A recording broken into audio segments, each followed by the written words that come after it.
Margarit asistía a todos los estrenos teatrales y pasaba sus veladas en estos espectáculos en los bailes. Siempre que se representaba una obra nueva, había seguridad de verla en el teatro, con 3 cosas que jamás olvidaba: los gemelos, un paquete de bombones y un ramo de camelias. Estas flores eran blancas durante 25 días al mes y encarnadas los 5 restantes. Nunca supe la razón de esta variedad de colores, que igual que yo, habían notado los concurrentes a teatros que ella frecuentaba. Como nunca se le vieron a Margarit más flores que camelias, en casa de su florista, la señora Barón, dieron en llamarla la Dama de las Camelias, y con tal sobrenombre sería conocida para siempre.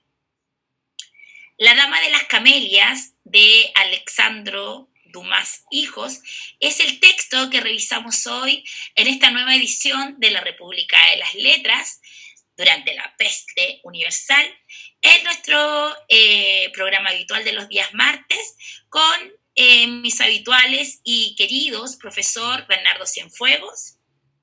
Hola, buenas. Y el profesor Cristian Campos. Hola, buenas noches. El sexy. Oye, no, el sexy. El sexy. Cuidado que enamoro. Tenéis que compartir su sticker. Oye, hablamos de una obra de Alejandro Dumas Hijos, no confundir, porque su padre es el autor de Los Tres Mosqueteros. Este es Alejandro Dumas Hijos, ¿cierto? Que escribió una vasta obra como novelista, dramaturgo y poeta, y gozó de gran prestigio en su tiempo.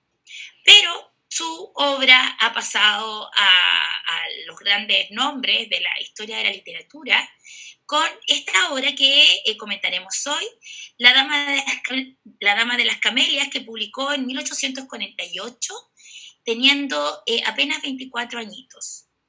En su momento la crítica dijo que esta era una novela que era un poco facilista, un poco un folletín, sin brillo, que abunda mucho en tópicos, pero sin embargo su popularidad fue inmensa y se convirtió en nada menos que un ícono del romanticismo en Francia. Fue llevada al teatro por el mismo Alejandro Dumas y con posterioridad, el año 1853, el gran Giuseppe Verdi se inspiró en ella para componer la ópera La Traviata, que no habla de una Margarita, habla de una Violeta, pero que es una de las óperas más reconocidas a nivel mundial. Chicos, ¿ustedes habían leído alguna vez La Dama de las Camelias? Yo tengo que mostrar mi hermosa edición que me regaló el profesor Cienfuegos hace algunos años. Me la trajiste de las Camelias. Sí, de allá de los capitales del reino. Oye, de la zona cero, de la zona cero. Zona cero. Zona cero. Desde ahí hasta nuestros ojitos. ¿Qué les pareció, chicos, La Dama de las Camelias? Yo, para variar sin expectativa respecto del texto, me encontré con un melodrama perfecto. Me encontré así como redondito. Tiene todos los ingredientes de un melodrama. Tiene pasión, tiene amor imposible, tiene redención, tiene autosacrificio y, por supuesto, como buena novela romántica, tiene también muerte. Tiene todo, es como un mito hasta la altura. Es como que esa historia que tú escuchaste en algún momento de un amor imposible, como que se junta ahí en un melodrama. Los amores imposibles son así, profesor. Son así los amores imposibles. Los amores cobardes no llegan. Amores ni historias se quedan allí. No lo decimos nosotros, lo dice sí. La guardiana de los hombres enamorados, dicen por ahí. No, a mí me pasa que a mí me gusta mucho esta obra, la había estudiado antes a propósito de que es un texto ícono en la transición entre lo que es el romanticismo y el realismo. Justamente porque tiene primero toda la intensidad, como decía el profe Cristian, toda la intensidad de lo que es una obra romántica, las pasiones desbordadas, las tensiones, el desenlace fatal, pero también tiene estos elementos realistas que justamente funcionan como un retrato de la sociedad victoriana de la época, que bueno, el profe ahí el maestro de los maestros en aquello, pero justamente se muestra un contexto que es muy claro y además desde una postura muy crítica de cómo desde el discurso se decía que bueno, había un mensaje muy moral, muy estructurado, muy conservador, pero justamente en la práctica era todo lo contrario. Estos personajes, Marguerite y ese gran Armand, que es tan tonto también, que me da rabia en muchos momentos, así como, pero todos fuimos Armand en algún momento. Son íconos, son íconos a la hora de representar ciertos tipos humanos, de las contradicciones, de cómo uno se deja llevar por las pasiones, por esos torbellinos y al final pierde, porque está condenado a perder. Es una tremenda obra. Oye, este texto se dice que es un texto autobiográfico de Alejandro Dumas, y que para nuestros auditores podemos contar que cuenta la historia de la bella y desgraciada Marguerite Gautier, la dama de las camelias. Está inspirada en los amores del propio Alejandro Dumas, hijo con Marie Duplessis, o como sea que se diga en francés, que era una cortesana adolescente, y cuya gracia y belleza era mítica en la Francia de mitad del siglo XIX, que seducía a banqueros, intelectuales y hombres prominentes de París. Y Marie Duplessis contrae la enfermedad romántica por antonomasia, que ¿cuál es, Bernardo Cienfuegos? Sí. La tuberculosis. Tiene problemas respiratorios. Sí. Y, claro, sí. Digan peste. Y luego muere. Luego de haber sido considerada prácticamente la reina de la noche en París, y muere muy joven, antes de haber cumplido los 30 años. ¿Por qué se dice que Alejandro Dumas escribe este texto? Porque él tiene una relación, ella, una mujer bacán, la Marie Duplessis, porque ella era una cortesana de la época, ¿cierto? En el concepto de las cortesanas, de estas mujeres, que eran mujeres, ojo, eran mujeres muy empoderadas. Yo no he estudiado el tema de las cortesanas, pero tengo la sensación, hay una cortesana que me gusta mucho, que es muy mítica, que es la Verónica Franco, que es una italiana, una veneciana, que es una de mis ídolas, que también es una escritora. En la figura de la cortesana generalmente es, como todas las representaciones de la mujer, también son presentadas como estas mujeres fatales, ¿cierto? Son fatales porque tienen muchos amores, en el fondo, porque no se enamoran profundamente de nadie, ¿cierto? Entonces eso les permite tener, por ejemplo, relaciones que son verdaderos acuerdos. De hecho, en el texto lo vemos, ¿cierto? Cuando ella le representa a Armand, si él va a poder darle estos 7.000 francos, no sé qué moneda usan, mensualmente, ¿cierto? Que es lo que ella necesita, porque además ellas tienen esta vida de fiestas, salones, grandes trajes, ópera, los teatros, son las reinas de la noche, o sea, todo lo que una mujer quiere ser. Entonces, además, le sacan plata. Bueno, cuenta la historia de Marguerite Gautier con Armand Duval, que es un joven bastante pusilánime, yo encuentro un poco, pero ella se enamora de él, y él se enamora perdidamente. De hecho, sufre unos ataques de celo fulminantes por ella. También hay un poco de maltrato de parte de él en esta pasión fulminante que él siente por Marguerite. Vemos cómo el padre, ¿cierto?, se entromete y la incita a que ella lo abandone con él, ¿cierto? Y ella, ¿qué hace? Acepta. La mujer siempre sacrificial. Eso nos recuerda un poco, claro que en otra dimensión, en la Inés de Don Juan Tenorio. ¿Se acuerdan que también, sí, también se sacrifica por Don Juan? Claro que acá Armand está bastante distante. Armand es más bien un militante, yo siento un poco del amor cortés, ¿cierto? Que este es constructo más bien de la Edad Media, ¿cierto? Porque él lo da todo por ella, bueno, y en fin. Pero eso un poco yo quería contarles. Oye, la Marguerite es como el paradigma de la cortesana que vive como en una sociedad respetable, pero en los márgenes de esa sociedad respetable, po. En los tiempos, digamos, en que la mujer burguesa es como la carta de presentación del marido, que hay una cuestión de lucirla, de presentarla ante la sociedad. Por eso también, digamos, hay tanta ostentación, por eso tanto baile, por eso tanto lujo. Y bueno, los carruajes, se gastan fortunas en el casino, asisten al teatro, a la ópera. Entonces, claro, la Marguerite participa de todo eso, pero siempre, digamos, en un rol al margen, digamos. O sea, nunca va a ser la mujer respetable.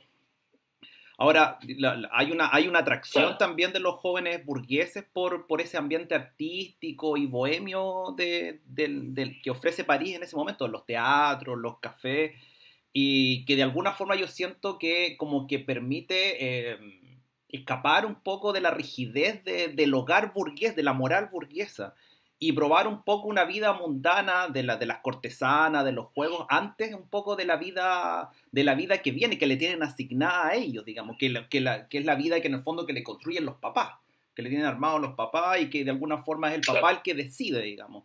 Entonces, como ese rollo se ve ahí también importante. Oye, pero la alta burguesía no se sigue, la alta burguesía, o sea, no así como nosotros las clases medias bajas, lo siguen relacionándose un poco así también.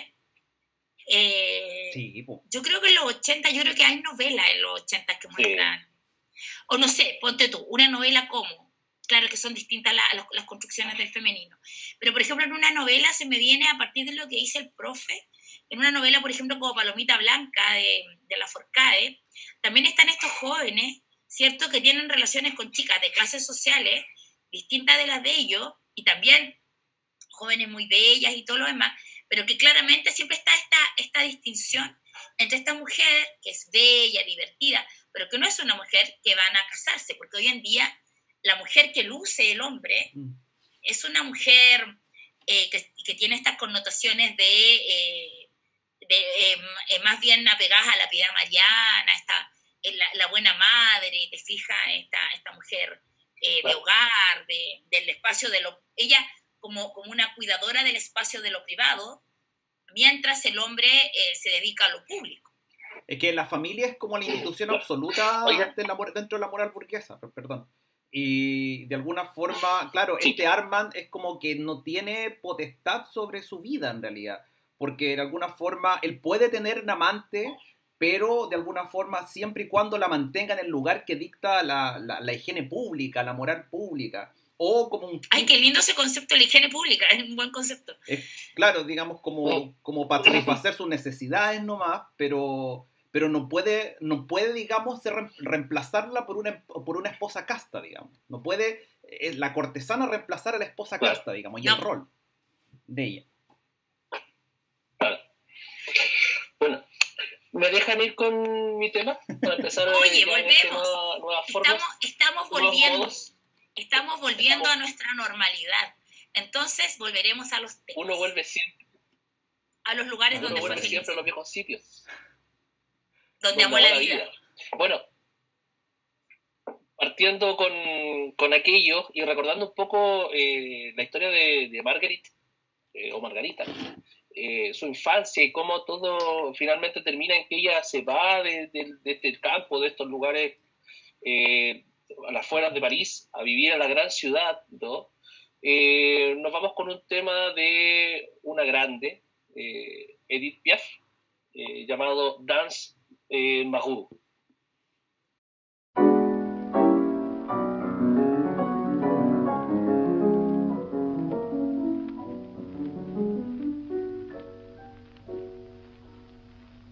J'habite un coin du vieux Montmartre, mon père entre sous tous les soirs, et pour nous nourrir tous les quatre, ma pauvre mère travaille au lavoir. Moi je suis malade, je reste à ma fenêtre, je regarde passer les gens d'ailleurs, quand le jour vient à disparaître, y a des choses qui me font un peu peur. Dans ma rue, y a des gens qui se promènent. Je les entends chuchoter dans la nuit. Quand je m'endors, bercé par une rengaine, je suis soudain réveillé par des cris, des coups de sifflet, des pas qui traînent, qui vont et viennent, puis le silence qui me fait froid dans tout le cœur. Dans ma rue, il y a des ombres qui se promènent et je tremble et j'ai froid et j'ai peur. Mon père m'a dit un jour, la fille, tu ne vas pas rester là sans fin. T'es bonne à rien, ça c'est de famille. Faudrait voir à gagner ton pain. Les hommes te trouvent plutôt jolie. Tu n'auras qu'à sortir le soir. Y a bien des femmes qui gagnent leur vie en se baladant sur le trottoir. Dans ma rue, y a des femmes qui se promènent. Je les entends fredonner dans la nuit. Quand je m'endors bercé par une rengaine,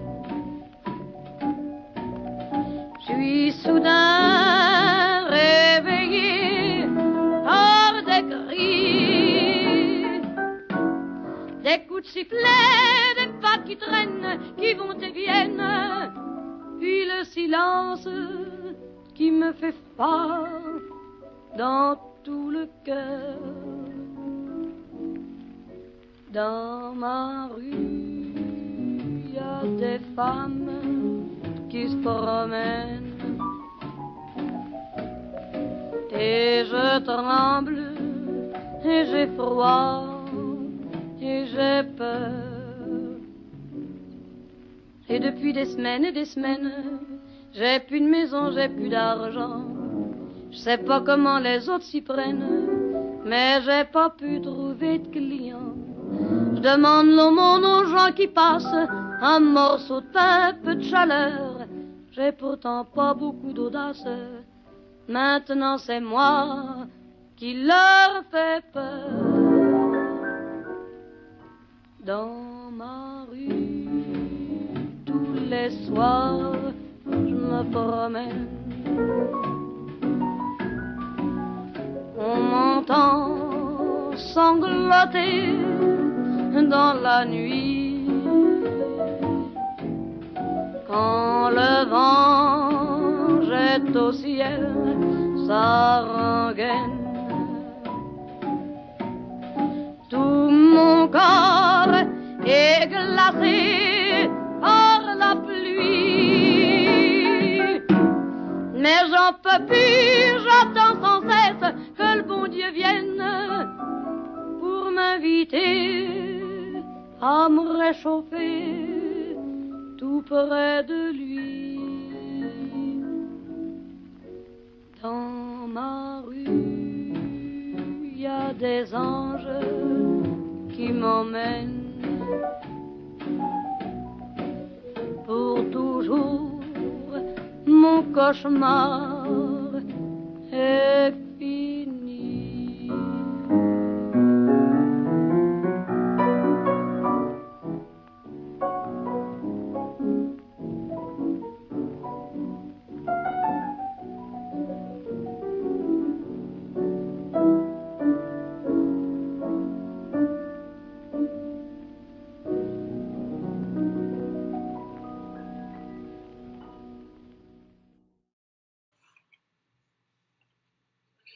Querida Marguerite, espero que su indisposición de ayer no haya sido grave. A las 11 de la noche estuve preguntando por usted y me dijeron que no había vuelto. El señor de G tuvo más suerte que yo, pues se presentó unos instantes después y a las 4 de la mañana aún seguía en su casa. Perdóneme las pocas horas aburridas que le he hecho pasar y puede estar segura de que no olvidaré jamás los momentos felices que le debo. Desearía ir hoy a saber de usted, pero pienso volver a la casa de mi padre. Adiós, mi querida Marguerite. No soy lo suficientemente rico para amarla como yo querría, ni lo suficientemente pobre para amarla como querría usted. Olvidemos, pues, usted, un nombre, que debe serle casi indiferente, y yo una felicidad que me resulta imposible. Le devuelvo su llave, que nunca me ha servido y que podrá serle útil si se pone a menudo tan enferma como se puso ayer. La Dama de las Camelias de Alejandro Dumas es el texto que revisamos esta noche con mis queridos compañeros en ausencia de nuestra querida Francisquita, que va a volver la próxima semana, ya se comprometió, ¿cierto? Está siendo explotada producto del teletrabajo, entonces, pero ya la próxima semana estará junto a nosotros. Y la extrañamos mucho. Bueno, sí, la extrañamos con Sí, ella, linda, se le echa mucho de menos. preciosita. Bueno, el profesor Bernardo Cienfuegos, todos los fuegos del fuego, leía la carta, ¿cierto? Que le escribe Armand Duval, este héroe romántico, enamorada de nuestra querida protagonista, Margarita Gautier, quien se ha entregado a la Dama de las Camelias con pasión enloquecida, como tantos otros, no es el único, acá el trasfondo es que Armand se ve marginado socialmente por la relación que él exhibe públicamente con Marguerite. El padre de él la visita en secreto y le pide que se sacrifique por Armand para salvar la vida de él, su reputación, y que pueda triunfar en la vida. Sí, es terrible porque a ver, hay que partir diciendo que justamente Marguerite y Armand se juntan, o sea, ella acepta toda la propuesta amorosa que le hace bajo ciertas condiciones. Y una de las principales que te referías tú recién ahí, Marce, era que justamente Armand tenía que aceptar la vida que llevaba porque él no lo podía mantener, no podía mantener los lujos ni los estilos de vida, y además que de una u otra manera ella tenía sus compromisos, funcionaba de esa manera.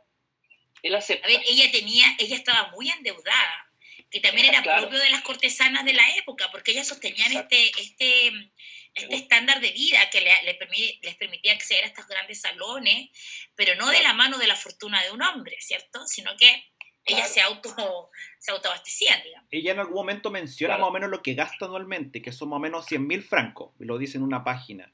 Más o menos un ministro de la época gana de 10 a 20.000 francos y un senador 30.000. Ese es más o menos el nivel de gasto de una cortesana impresionante. de clase. Claro. Y evidentemente Armand no lo iba a poder mantener. Imposible. Por lo tanto, ella estaba relacionada en ese tiempo con un duque, con varias personas de un estrato social y con un conde joven. Y con un conde, justamente, que la mantenían por sus favores.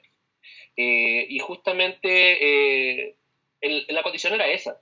Pero resulta que Armand, en un principio, que está completamente enamorado, porque él es la figura romántica, él es el sujeto romántico. Él es la figura romántica, sí. Que se deja llevar por este torbellino de emoción. La pasión lo tiene completamente dominado. Y que lo que hace un tipo que está dominado por las pasiones, pues la jode, ¿sí? Literal. Y va y lo que hace es hacerle una escena de celos tremenda, y va y se disculpa, como perro arrepentido, va y se somete nuevamente, y ella va y después nuevamente se manda un escándalo tremendo, y nuevamente lo perdona. Ya esta última vez, en una tercera situación, le escribe esta carta diciéndole, bueno, tú que me habías pasado esta llave, que como era casi una forma de decirle, loco, si está todo bien, tú aceptaste las condiciones, mira, te estoy pasando esta llave, donde tú vas a poder entrar a mi casa, una pequeña casita, que sabemos lo que el palacete que tenía. Por lo tanto, esto es en serio, tómatelo en serio también, y esas son las condiciones, está todo bien. Pero no la embarra, y por eso yo he dicho que más de alguna vez todos fuimos Armand, y claro, después entra la figura del padre diciendo, bueno, oye, Marguerite, entiende que necesito que mi hijo sea una persona de bien,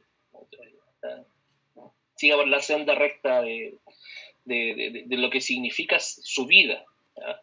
Y claro, de ahí empieza a caer mal la escoba todavía. Y yo creo que justamente esa es una de las características que es interesante del libro, porque parte con una técnica literaria que es re entretenida, que es gatillante que se le llama, que es el tema del manuscrito encontrado.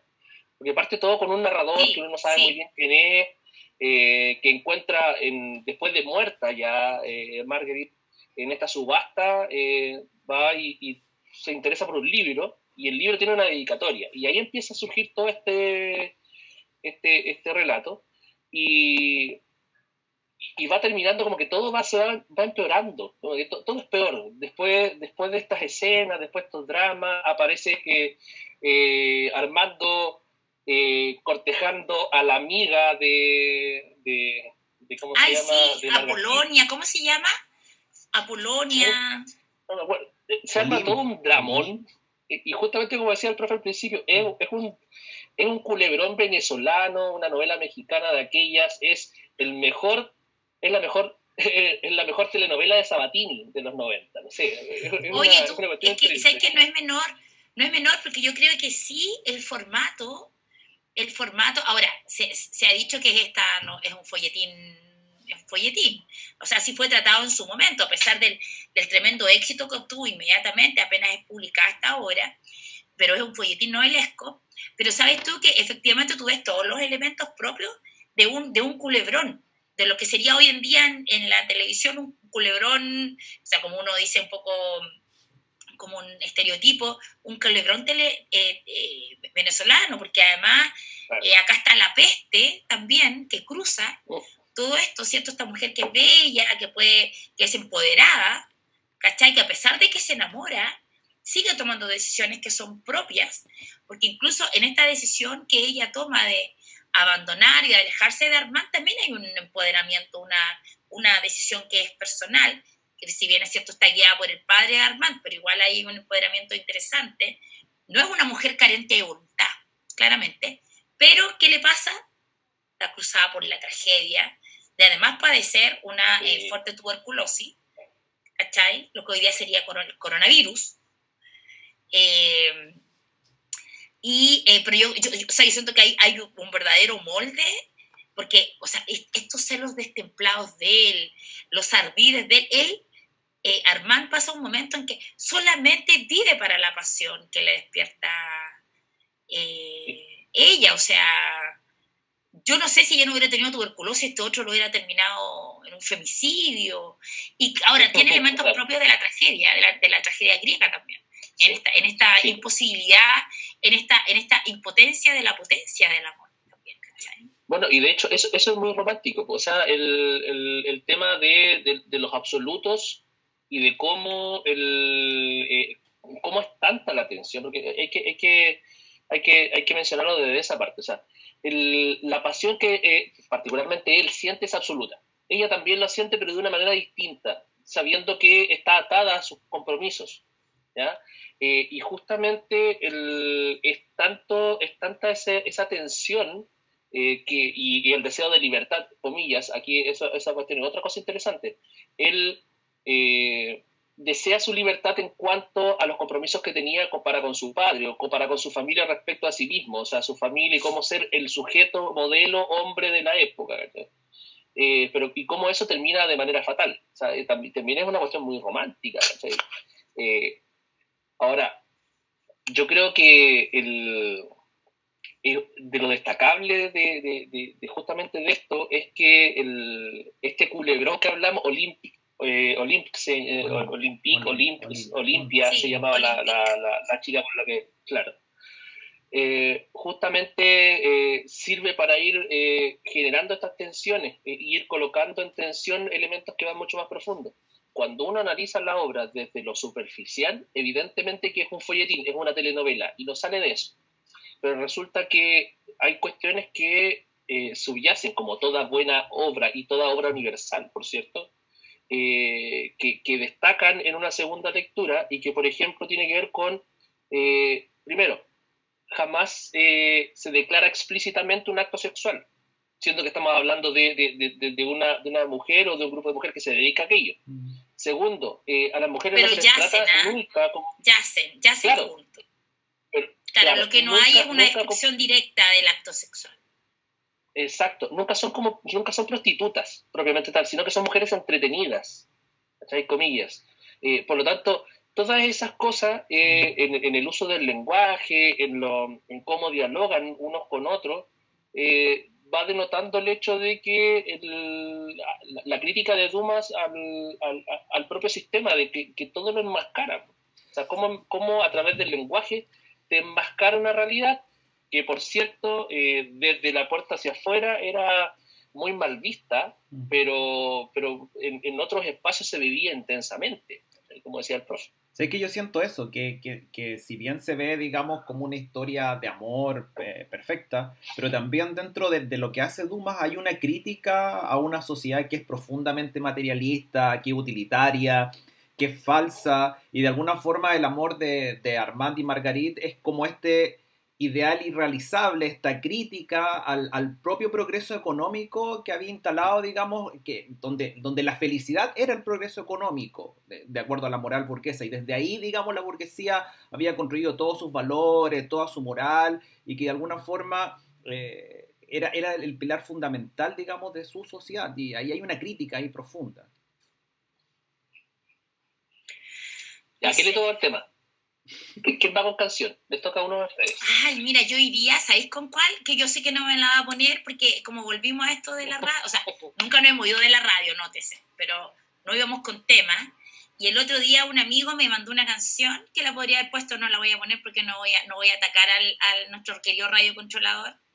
Cuando vayas conmigo, de José José. Pero no la pondremos, no la pondremos. Que es como la canción del celoso, del posesivo. Sí, 200 años después. No, yo voy a ir con la gran Juliette Gréco e iremos bajo el cielo de París.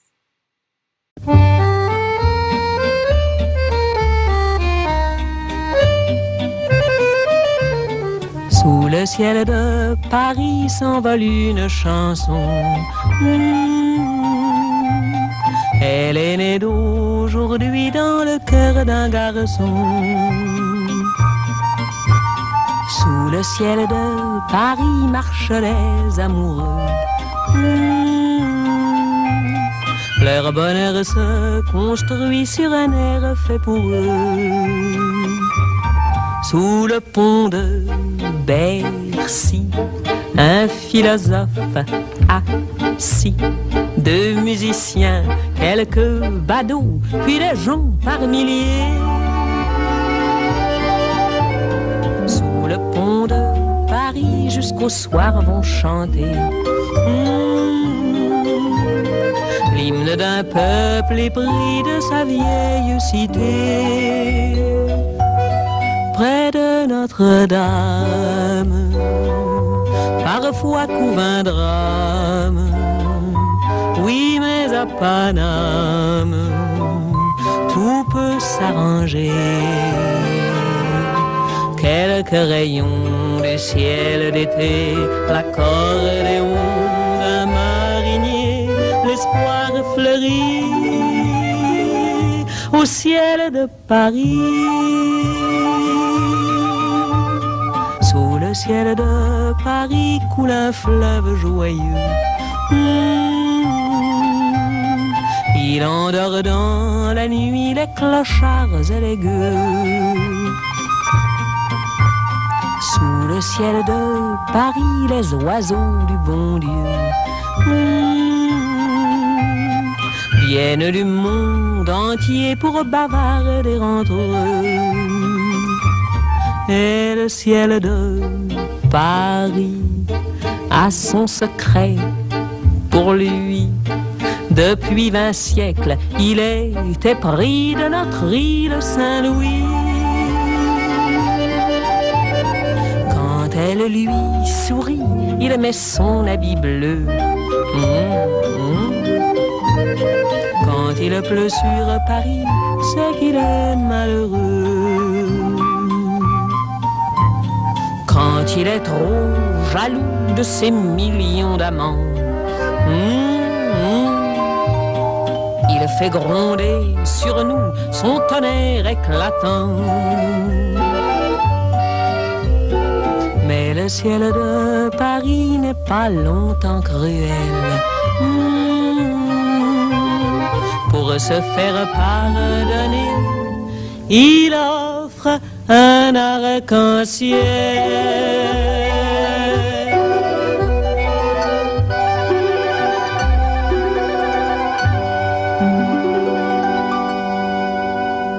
En fin, hija mía, sépalo todo, pues no se lo he dicho todo, sepa pues lo que me traía a París. Acabo de decirle que tengo una hija, joven, guapa, pura como un ángel.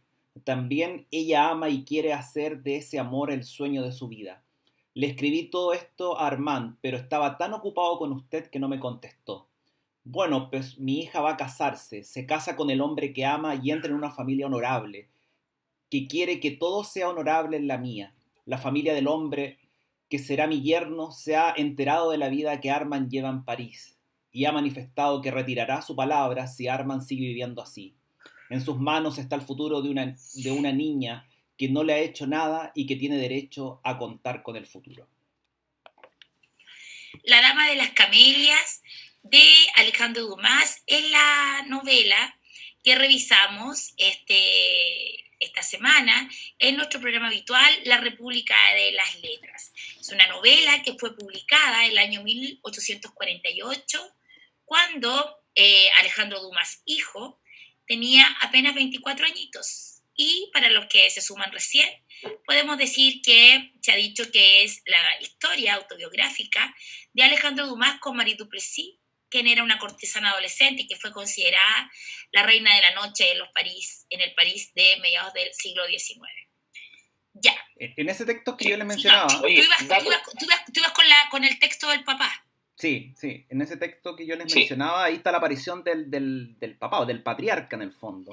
Y el patriarca ahí tiene la función disciplinar, pues, la idea de mantener el orden y el bien de la sociedad. Y ahí es como el quiebre, el clímax, yo siento, de la historia. ¿Por qué? Porque de alguna forma de ahí en adelante se mantiene como, o se da, digamos, el triunfo de la ley por sobre el deseo. ¿Por qué? Porque hay una... O el disciplinamiento del deseo. Claro, que es una subordinación del principio femenino al masculino, lo había notado yo acá. ¿Por qué? Porque de alguna forma el padre de Armand le exige a Marguerite que renuncie al amor y le pone, digamos, la negación absoluta y ella accede. Y ahí, digamos, hay una cuestión bien interesante porque nada embellece y purifica más a una mujer que el sacrificio, que es una cuestión que hemos conversado en otras oportunidades. Pero eso es un tópico, ¿ah? Por eso. Eso es un tópico, es una construcción cultural. Es una construcción cultural, que lo hemos conversado, Segundo Sexo, Bouvier y todo, digamos, lo hemos conversado en otras oportunidades a partir, digamos, de las lecturas anteriores. Y yo siento que ahí el padre de Armand le ofrece en bandeja algo que Marguerite siempre ha querido, que es el tema del reconocimiento. Y el reconocimiento no público, sino el reconocimiento, digamos, de la estima de un padre, de una figura paternal. ¿Y por qué? Porque el amor de Armand le había dado, digamos, buena parte de ese reconocimiento. Que de ser una mujer amada, de ser una mujer de alguna forma respetada, pero sigue siendo una mujer excluida socialmente y ya no tiene, digamos, más cabida en eso. Entonces el padre de Armand aparece con una oferta que yo siento que es mejor que la de Armand, que es convertirse en una mártir, sacrificarse a sí misma. Era una santa laica. Una santa laica, que eran estas mujeres que el romanticismo elevó, ¿cierto? Que las eleva que las genera como tópico y que aparecen en todas las novelas y dramas de la época.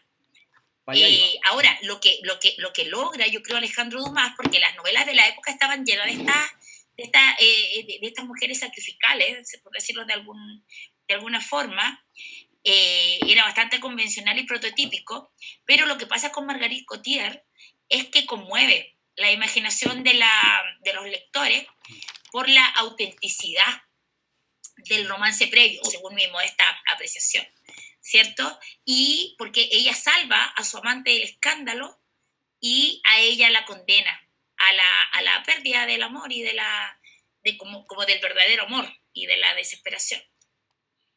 Claro, y justamente tiene que ver con una cosa que tocábamos en el club de lectura, en el club de lectura rebelde. Saludos, chicos, los amamos con todo el alma.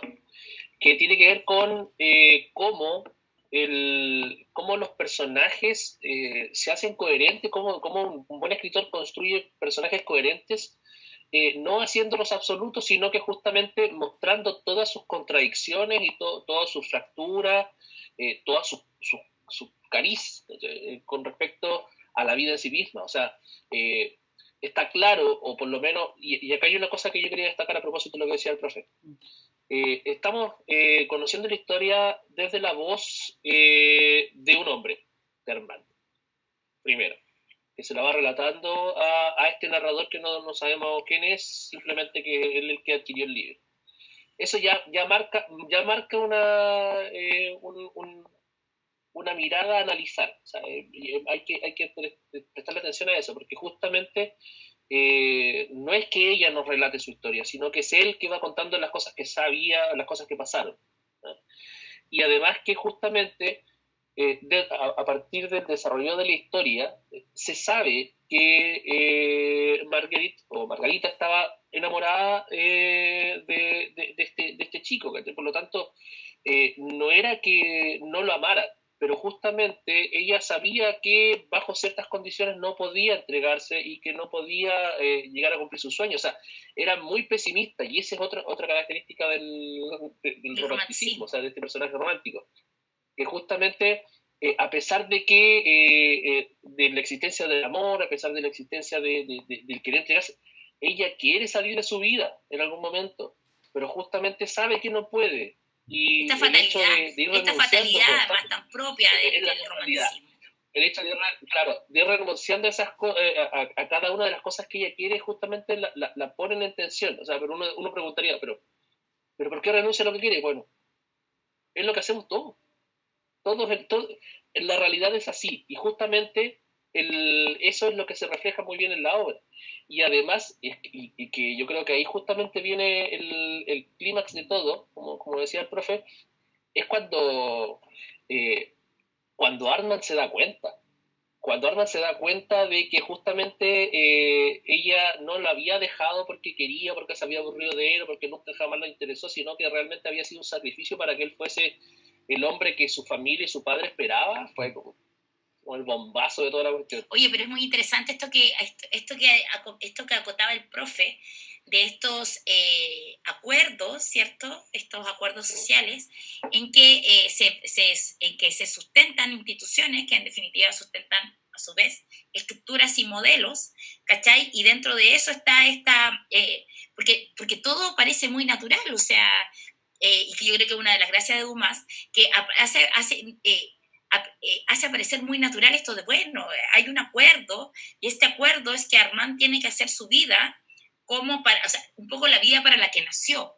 Fija, él tiene que expulsar a una chica bien, y tiene que mantener su matrimonio dentro de esta institucionalidad, y eso es algo que 150 años después vemos que hay un constructo que se ha conservado. O sea, antes de empezar, yo bromeaba con ustedes dos, que seguramente todos los hombres han tenido una Margarita Gautier en su vida, ¿cachai? A lo mejor no, lamentablemente se ha perdido, así como este constructo de la cortesana, propiamente tal, esta mujer que es divertida, que accede a los grandes círculos intelectuales, ¿cierto? Porque y eso no es tan, eso es más bien contemporáneo, ¿eh? El asunto de la prostituta hoy en día como un sujeto absolutamente marginal.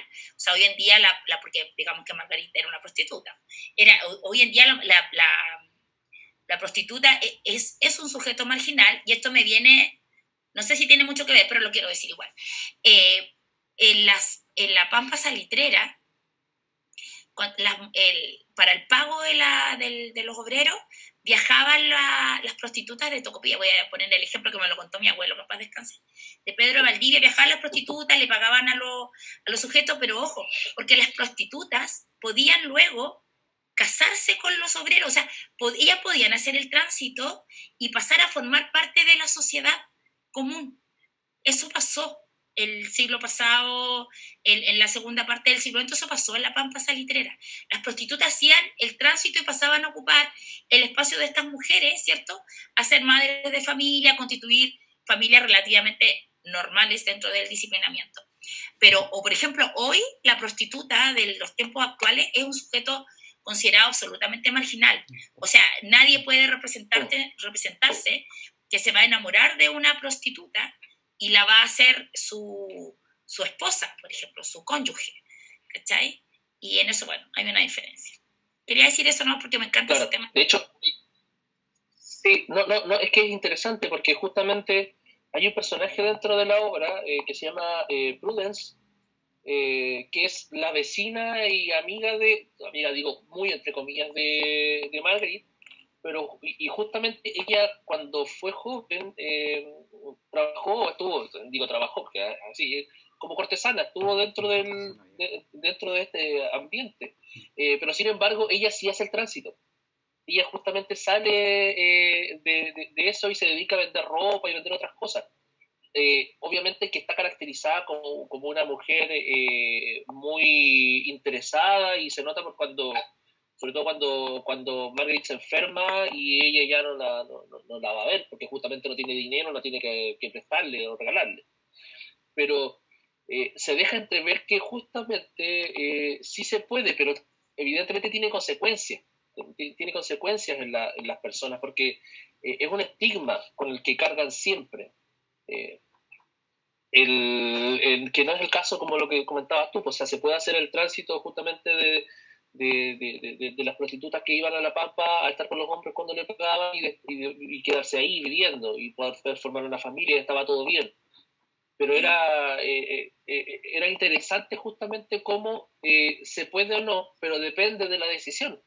Y aquí él vuelve a traer a colación a Margaret, que justamente ella decide, por la razón y por la fuerza también, porque sabemos cuáles eran las condiciones que tenía. Pero es que yo pienso que las prácticas sociales la mirada del sujeto femenino, como tú lo planteas, eso. Sí, las prácticas sociales de exclusión me da la idea que transitaron hacia disciplinamientos que han sido mayores para el sujeto femenino. ¿Te fijas? Porque este sujeto femenino, y yo hablo así como de primera persona, yo creo que está muy bien descrito en los libros de Rivera Letelier, pero que eso era así, eso yo lo conocí de primera persona. De hecho, yo crecí en una población de Pampa Salitrera y habían casos, yo las veía porque igual eran media juzgadas por las otras mujeres, pero hoy en día el sujeto, la prostituta está totalmente excluida del ámbito de lo social, no vamos a decir ya de lo público, imposible, pero al menos en este tránsito social no transitan por el espacio social como reconocido, ¿te fijas? Y antes sí, no tan lejano, digamos. Claro. Profe. Sí. Profe, adivine. Mi tema. Es muy sexy bien. el profe. Le toca. Bueno. Le toca. Sí. Sugerentes. Busqué... Andan sugerentes hoy día. Estuve pensando mucho en el tema y creo que mejor ir a la segura. Así que vamos a ir con el gran Charles Aznavourian, más conocido como Charles Aznavour, y Morir de amor. ¿Qué mejor?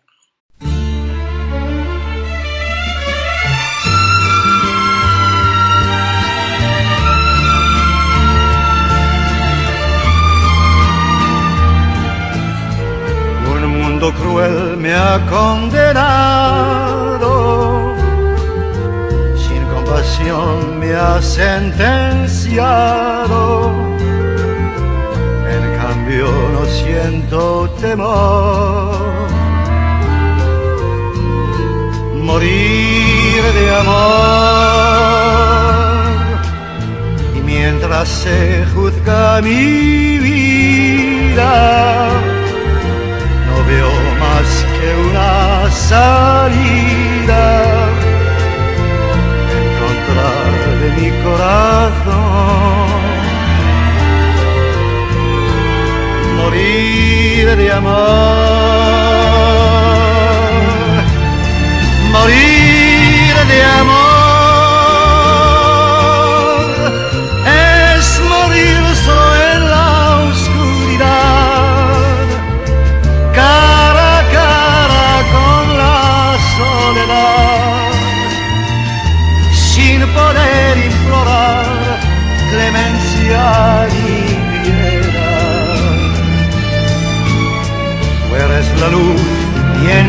anochece. Tu amor es flor, mi amor se ofrece. Mi vida no tiene valor.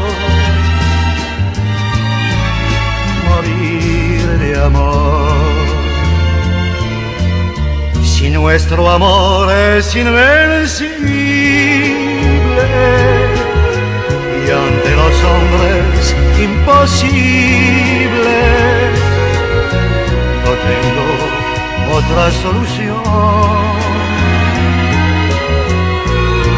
Morir de amor, con frente alta y firme paso, de vencer este fracaso, disimulando mi dolor. Morir de amor, morir de amor, como si fuese de enfermedad, con la vida tener que pagar. Si será el corazón porque se ha de pecar. Adiós al mundo y sus problemas. Adiós aquel que me condena. Que queden todos con su error. Morir de amor, morir de amor, morir de amor.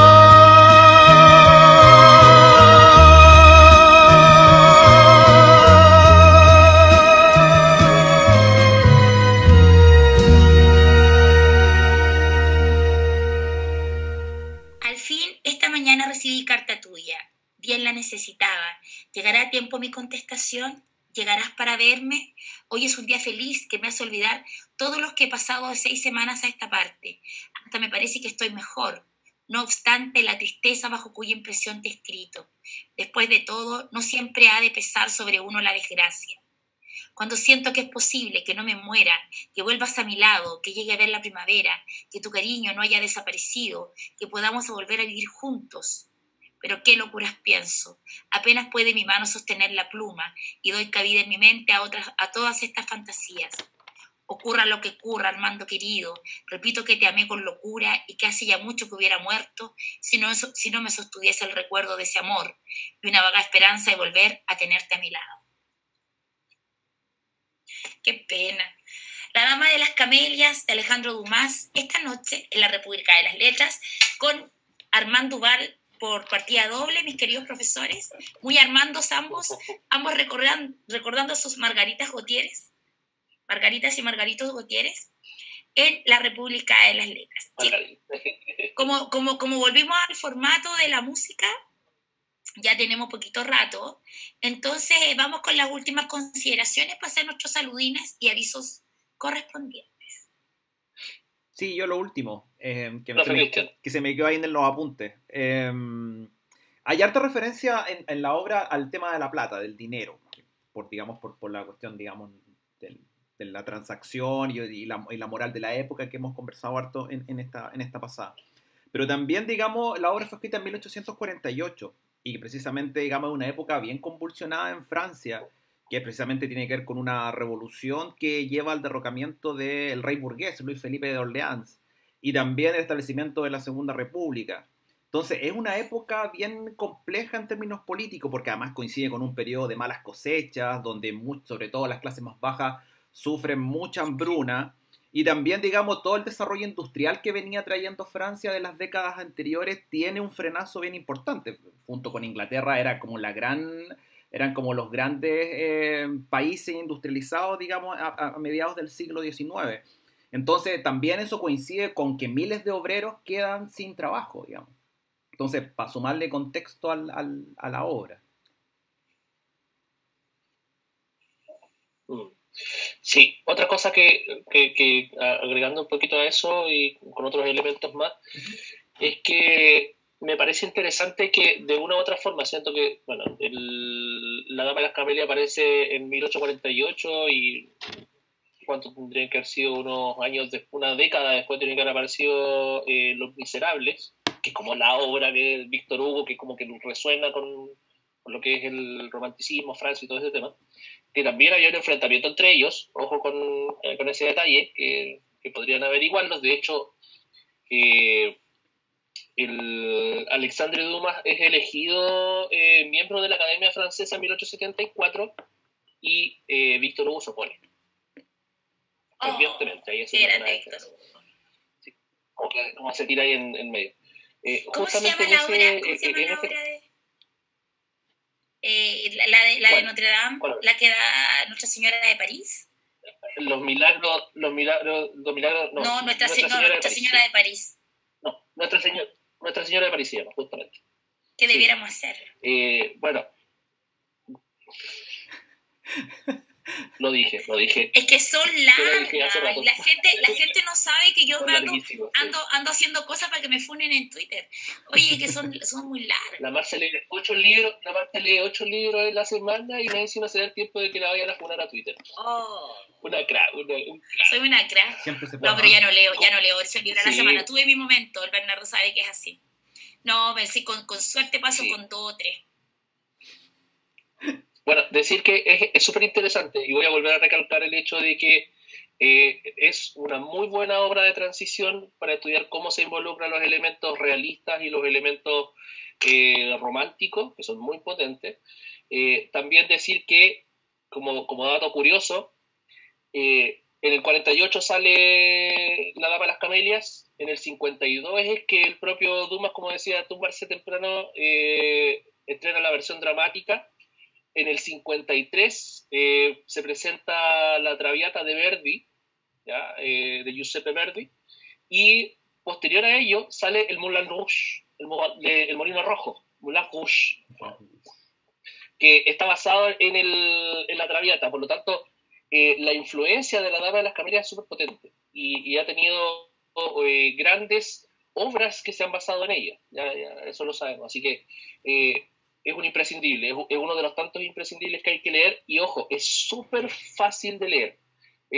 Uno piensa que se lee en una tarde, ¿o no, profe? Sí, completamente. Profe Cristian Campos, tú que era la primera vez que lo leías. Por supuesto, yo que siempre llego con mucho temor, no, se lee súper rápido. Con mucho temor.